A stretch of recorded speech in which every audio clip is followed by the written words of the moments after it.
Victoria out on a Zoom call, and it got real, like in the most wonderful way.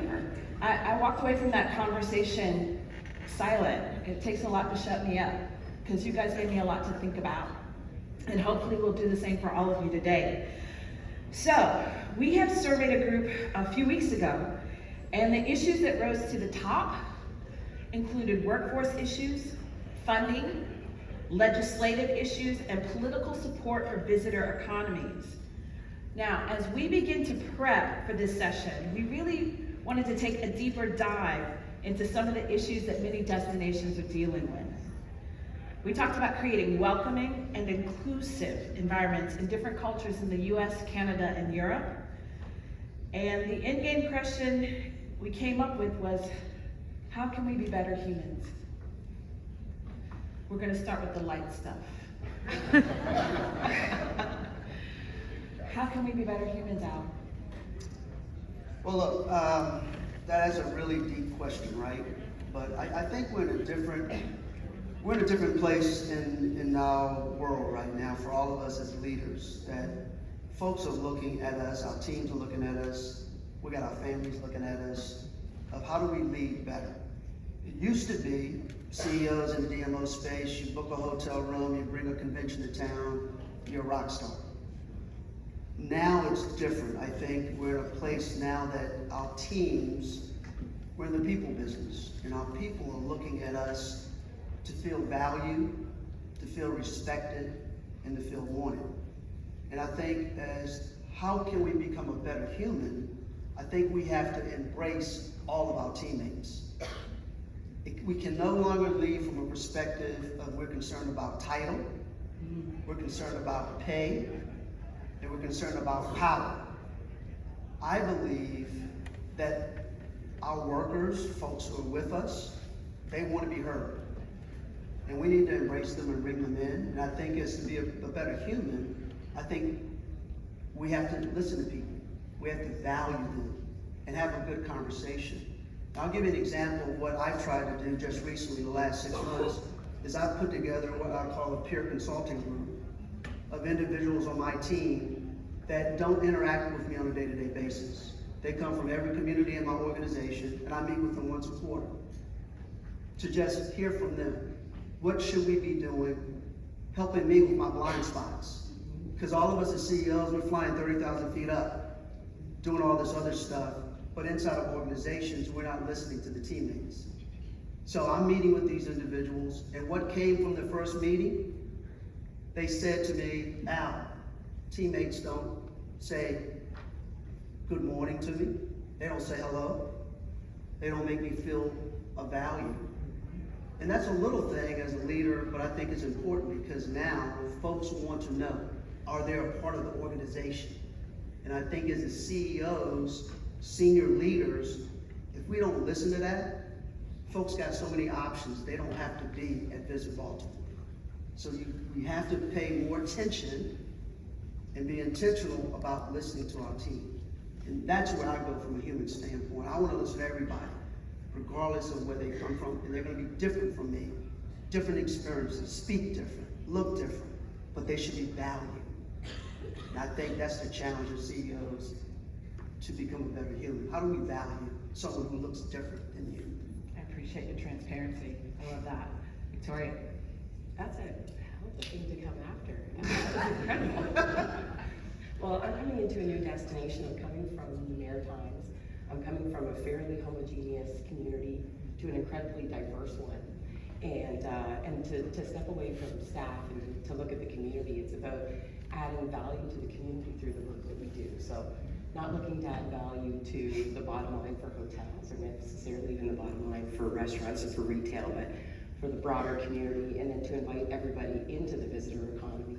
I work for a municipality that is leaning into DEI, or EDI as you're saying on the panel, and also truth and reconciliation for Indigenous communities here in Canada. And so to make sure that you're being thoughtful about that, as you're bringing those thoughts and ideas and careful consideration as you're making your decisions on where you're investing and how. And so it's changing the way that we're investing, it's changing the way that we're hiring, it's changing the way that we're working every day, and who are destination and what partners we're considering. So it's really changing the way that we're working.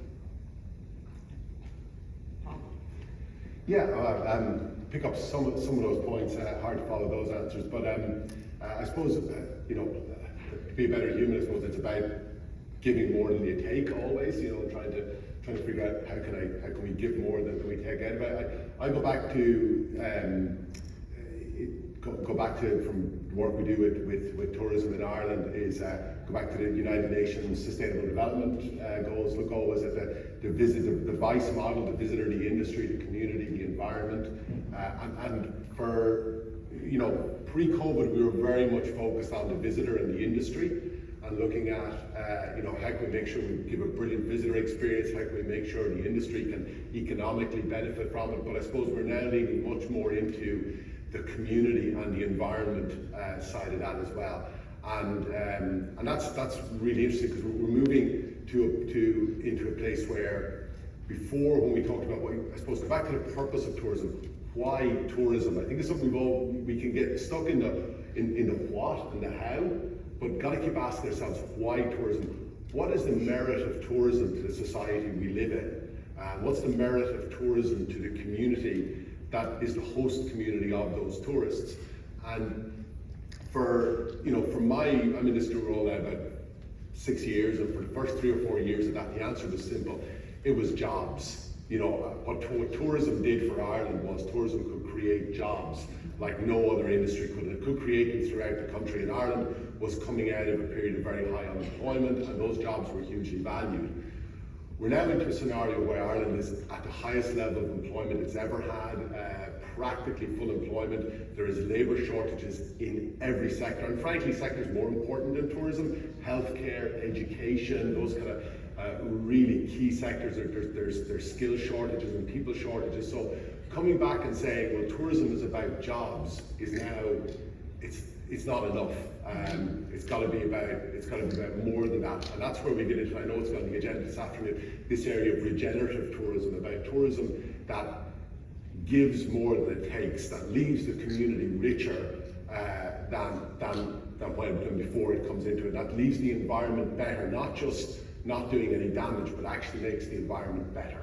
And they're the kind of things that we're looking at in terms of, and how can we do that, and how can we make tourism also for everyone who works in the industry, how can we make it a better place to work and have the employees' voices heard. And that's been another pivot we've done recently, where we have, instead of just engaging with the business owners and the business managers, we're engaging directly with the employees. And recently we've surveyed 20,000 employees in the tourism industry to see about the quality of their employment and help those businesses improve the quality of their employment for those employees. So it's trying to take that, it's trying to take that broader look at all of those kind of things, and not just the simple economics, but look at that community, look at the environment. I think the transparency here is deeply important. I want to build out on your point, Al, a little bit. So let me give you guys some insight into my world. I come from the Broadway community. And in the Broadway community, you are rewarded for stepping into your zone of genius. You're rewarded for it. You spoke about it a little bit in terms of the hierarchy in the workplace. There is no tall poppy syndrome in the Broadway world. You're rewarded for coming in and keeping it 100, for mining every ounce and ore of your talent and ability. It doesn't matter whether this is your first Broadway show or your 12th. Whoever's the best at that skill set in the room does it. I want y'all to hear that. It doesn't matter what your rank is. My Broadway debut, I shared the stage with 20 people who are original cast members. I told you all earlier that that is our Everest. Originating a role in an original show on Broadway is our Everest. This is my first equity show. Equity is our union. I was the youngest and I was the least experienced. Even the chorus members had multiple original cast credits. But when we made it to Broadway, I was front and center because that specific show was right at the heart of my zone of genius. We do not suffer from tall poppy syndrome in my world. And I think you touched on that a bit. That's leaning into our human experience. That's recognizing someone's humanity. foundational and fundamental level. Does that track for you? It does track, and I use